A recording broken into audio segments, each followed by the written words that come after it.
Dear colleagues, this is a routine unedited cataract surgery, and in this case I have implanted a Sensar Multipiece intraocular lens manufactured by Abbott Medical Optics. By this time, main incision has been made, a 2.8 mm main incision. Viscoelastic substance has been injected into the anterior chamber. Now one side port is being made on the right side of the main incision, and another one is made on the left side of the main incision.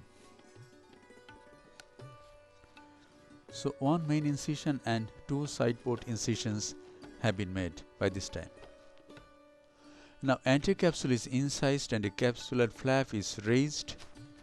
I use a Unedited forceps to do capsulorhexis. Here it is. I hold the flap with the Unedited forceps and I guide the flap anticlockwise and make a continuous curvilinear capsulorhexis.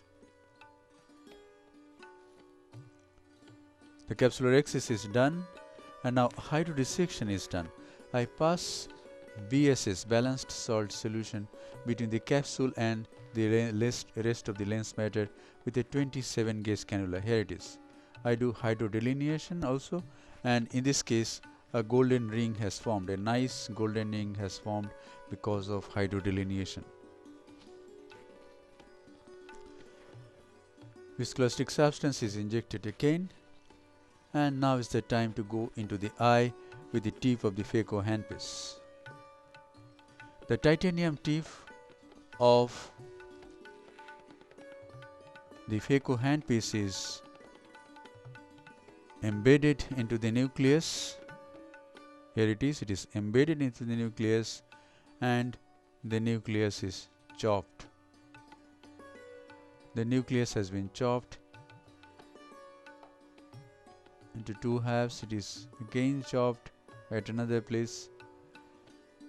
So one by one the nucleus is chopped and several fragments are made. Now each fragment is emulsified by ultrasonic energy and it is aspirated with a peristaltic pump. This is an Oatly's Phaco machine, Catarix 3.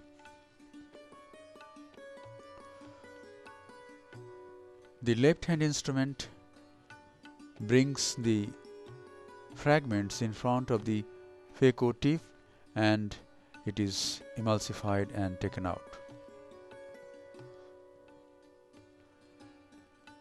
Now the thick epinucleus is aspirated. That's it. The job of the ultrasonic energy is over. Now we have to remove this cortical matter. This can be done with a bimanual IA, but I use usually a Simcoe cannula,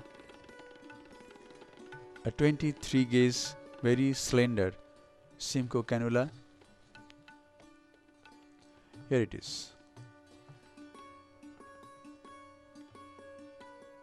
This cortical fibers are removed. The posterior capsule is polished.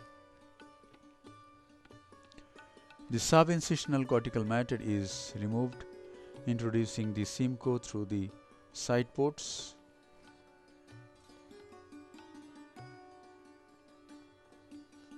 That's it. Cortical cleanup is done.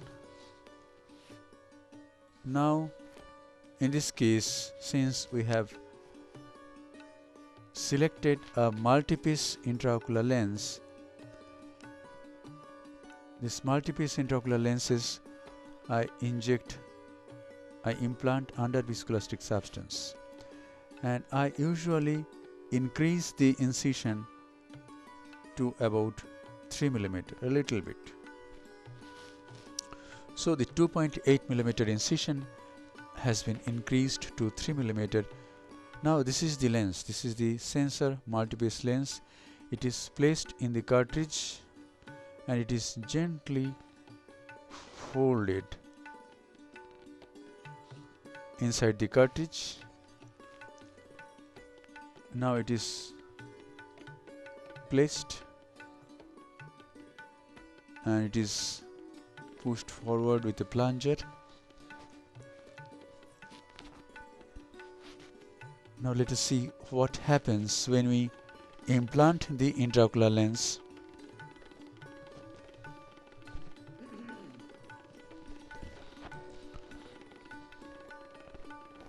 The leading haptic in this case didn't go into the capsular bag, and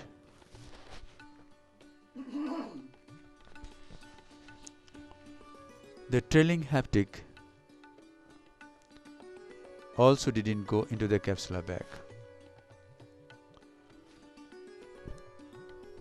So when I realized this, what to do, then I first placed the trailing haptic inside the capsular bag, rotated the nucleus, and with the Sinskey hook I dialed the leading haptic into the capsular bag.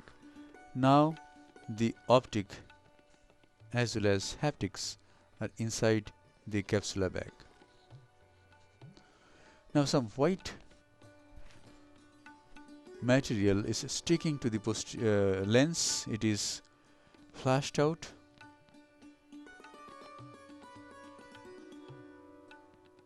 With BSS.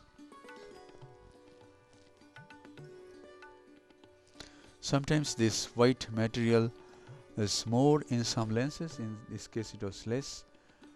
White fluffy material sticks to the surface of the lens and it is flashed out and it comes out.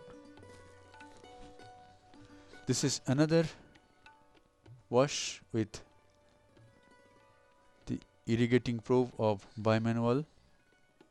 I go behind the IOL and irrigate this space between the lens and the posterior capsule, come in front and irrigate the anterior chamber. Now I use the bimanual to irrigate and aspirate the viscoelastic substance. Thus the viscoelastic substance is thoroughly removed.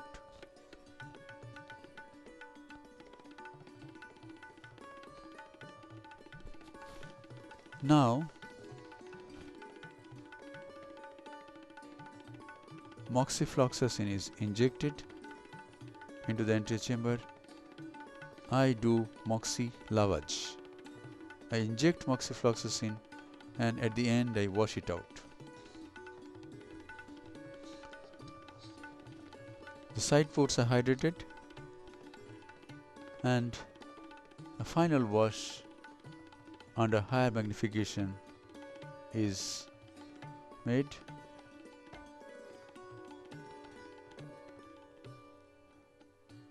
That's it.